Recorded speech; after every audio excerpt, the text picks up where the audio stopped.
the suburbs. They're glad to be here. It's a happy-go-spending world, summed up recently in a single phrase. Home sweet home. Oh, really? The reality is, we hardly know our neighbors. Behind the well-manicured lawns lie a whole host of needs. And the myth of suburbia keeps us from recognizing the needs of our city and the way in which we're connected to the rest of the globe. Will and I both grew up in good Christian homes. And we figured growing up, between the two of us, we heard 4,000 sermons. At least. We went to Christian school, Christian college, Christian camp. We were involved in scripture memorization programs. Right, and when did we memorize a verse about God's concern for the poor?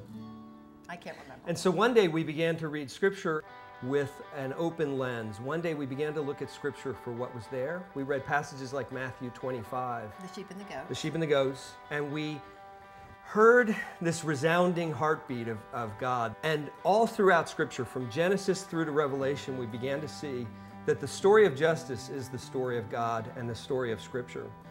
And so we began to ask, well, what would it mean to live out this story of God? What would it mean to be the hands and feet of Jesus wherever we are, even if that meant in the suburbs? And so that's why we wrote Justice in the Burbs.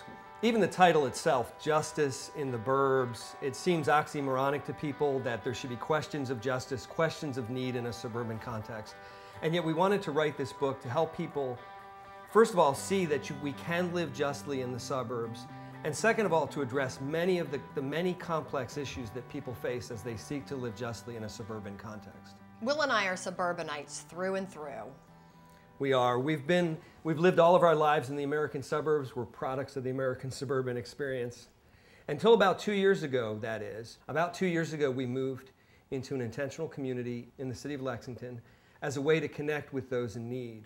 But we also realized that everyone couldn't move into the city.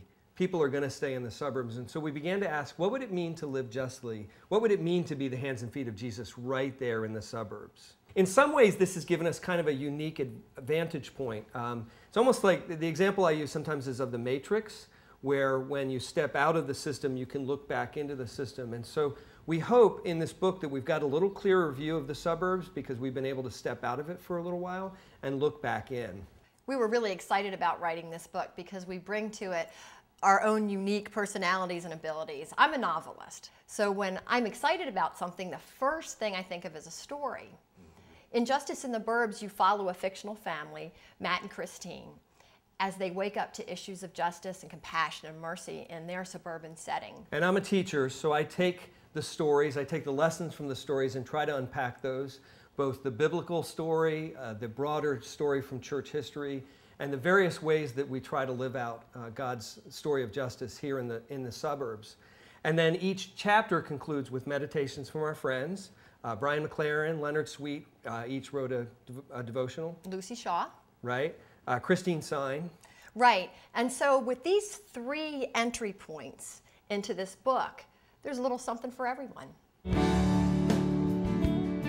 God is at work in the suburbs. People tend to think justice is something that happens out there. But our hope is that people can learn to be the hands and feet of Jesus wherever they are.